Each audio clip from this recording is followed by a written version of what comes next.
e essa possibilidade de indiciamento de Bolsonaro. Você acha que isso deve acontecer? Olha, Fabiola, deve acontecer e tem provas e mais provas sobre isso. E é uma situação, em esse caso especialmente, né? Por mais que as pesquisas mostrem, não, os seguidores dele não vão deixar de votar nele, os seguidores não vão deixar de votar nele. A questão não é deixar de votar, mas é a questão do impacto de uma condenação dele por surrupiar joias e ouro dado pelos países, pelas ditaduras, pelas monarquias ditatoriais do Oriente Médio ao Brasil e não a ele, e ele surrupiar isso, trazer como muamba, surrupiar e utilizar militares nesse processo de leve trás como mulas, né, desse processo de leve trás, incluindo até um general, pai de Mauro Cid, Mauro Lorena Cid, que virou, que ficou cotando o preço de ouro em lojinhas de Miami, né? Ou seja, ele usou inclusive os funcionários pagos com recursos públicos para vender a muamba que ele surrupiou, né? O ouro que ele surrupiou. Toda essa história tem um potencial muito grande de pegar em cheio, de reduzir o apoio a Bolsonaro em determinados grupos, inclusive o grupo evangélico. É claro que, junto àquele pessoal da extrema-direita, que, sabe, mais radical, vai, na verdade, apoiar o Bolsonaro mesmo se ele torturar pequenos gatinhos com instrumentos cirúrgicos em público. Agora, o resto do pessoal, tem um pessoal que vota nele por conta do discurso dos costumes, do discurso de comportamento, que fica, assim, horrorizado com a possibilidade do Bolso ser confirmado pela justiça e de Bolsonaro ser condenado por surrupiar ouro, surrupiar joias, né? Para uso próprio, não apenas por conta de que é uma coisa extremamente palpável, porque quando a gente fala Bolsonaro atuou de uma forma irresponsável e contribuiu com mortes na pandemia, uma coisa aberta. Quando a gente fala mesmo do golpismo do Bolsonaro, apesar de ter sido uma atrás da outra, né? Tem muita gente que fala, não, mas aqui você tem que explicar A e B igual a C, né? O caso da joia é joia. É joia que entrou no bolso dele e não devia entrar. E todo mundo, classe A classe E, sabe o que isso significa. Né? E aí você tem esse grupo, que eu repito, tem esse grupo ligados a grupos evangélicos, que para eles é importante essa pauta, que para eles é importante o não roubarás, né? Presente nos Dez Mandamentos, no capítulo 20 do Êxodo, né? Tal como é importante outras histórias do Êxodo, né? Do livro do Êxodo da Bíblia, o segundo livro da Bíblia, que, por exemplo, narra o momento em que o povo escolhido por Deus resolve fazer para si um bezerro de ouro e começa a adorar esse bezerro de ouro acima das leis ou acima do próprio respeito aos preceitos de Jeová. Isso é lembrado por muita gente que é crítica a Bolsonaro, inclusive no mundo evangélico, falou: Bolsonaro construiu para si bezerros de ouro com joias surrupiadas da União. E isso é pesado junto a esse grupo. É claro que esse grupo, mesmo na frente, quando vai ser consultado, pesquisa de opinião, e muitos pastores me explicaram isso, eles não vão falar que apoiam o Lula. Eles não estão deixando de apoiar o Bolsonaro para apoiar o Lula. Mas eles vão votar até em Bolsonaro, mas eles ficam constrangidos de defender o ex-presidente em público neste caso. Este caso gera constrangimento. Gera muito constrangimento. E é isso que Bolsonaro pode ter caso seja condenado com a questão das joias. Ele pode perder um grupo de pessoas que é muito ativo na defesa a ele nas redes sociais. Não é que perder em definitivo, mas ele pode perder o ímpeto desse grupo, exatamente porque construiu para si um bezerro de ouro com joias que não pertenciam a ele. Até sobre esse ponto das joias, né? A Mônica Bergamo escreveu que mandou esse questionamento a Bolsonaro. E aí ele respondeu com um vídeo que traz as seguintes frases: por falta de conhecimento, meu povo pereceu.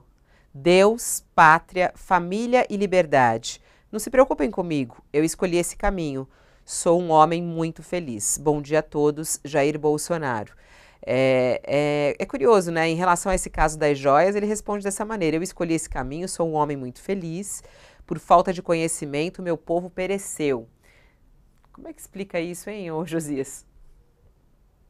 Inexplicável, né? Ele parece dar a entender que houve, porque é inegável que houve uma tentativa de vender patrimônio da União, coisa já confessada pelo Mauro Cid.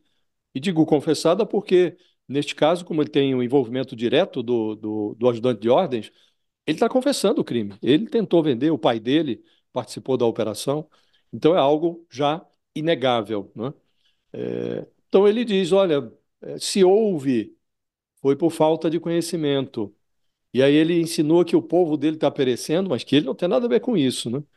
Aliás, ele, na origem, declarou, quando ele viu que a casa estava caindo, ele disse que o Mauro Cid tinha autonomia para tomar decisões, inclusive relacionadas à comercialização dessas joias, joias recebidas de presente, joias presenteadas por chefes de Estado de outros países, da Arábia Saudita, do Bahrein. E então ele deu a entender que o Mauro Cid tinha autonomia. Quando o Mauro Cid percebeu que não importava o lado para o qual o Bolsonaro virasse, a culpa sempre era acomodada sobre os seus ombros, como ex-ajudante de ordens, ele aí decidiu delatar, né? E ao delatar, ele complicou outras pessoas, o próprio Bolsonaro e outras pessoas. Virá o indiciamento, não há nenhuma dúvida, no caso das joias, como nos demais. E aqui, neste caso, serão indiciados também outros cúmplices do Bolsonaro. E são tratados assim pelo, pela Polícia Federal. Entre eles, o Fábio Weingarten, que era ministro-chefe da Secretaria de Comunicação da Presidência da República, e o Frederic Wassef, que é o advogado de bolso da família Bolsonaro, né?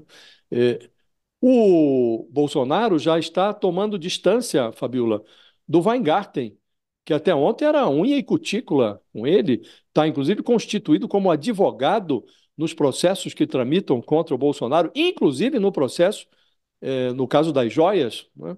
E agora a família Bolsonaro, o Bolsonaro, os aliados dele estão tomando distância do Weingarten como se o tratassem já como um personagem tóxico. Assim é o Bolsonaro, Fabiola. Ele utiliza as pessoas, ele suga as pessoas como se fossem laranjas. E quando eu digo laranja, eu fico com uma saudade de um tempo que no Brasil laranja era só uma fruta cítrica, né? Ele suga as pessoas como se fossem suas laranjas nessas operações subterrâneas e depois que vira bagaço, ele descarta como lixo, né? E já está acontecendo, começou a acontecer com o Weingarten. Então, quando ele diz isso aí, Fabiola, meu povo, por falta de informação, por falta de conhecimento, pereceu, é uma tentativa de terceirizar responsabilidades num caso em que ele sabe que as culpas são abundantes.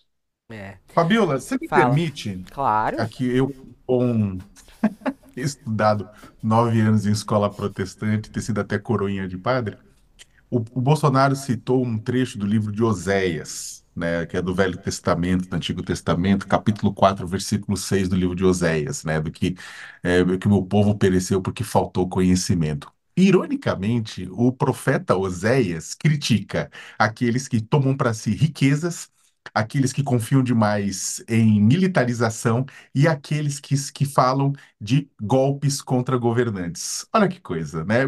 Valeria a pena o Bolsonaro, antes de citar versículos bíblicos, ler o livro bíblico antes. E ó, o livro de Oséias, Jair, é curtinho, tem 14 capítulos.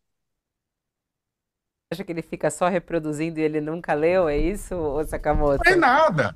Mas se Bolsonaro tivesse lido o Novo Testamento como ele repete, ele não faria tudo o que ele fez. Qualquer livro, os livros básicos das três religiões monoteístas ocidentais, bem como vários outros livros que são a base de religiões, são fundados na ideia de amor. A interpretação do ódio é tomada por pessoas que, na verdade, que pensam mais em si mesmo do que nos outros. Se ele tivesse lido o Novo Testamento e entendido o Novo Testamento, Jair não teria feito tudo o que fez.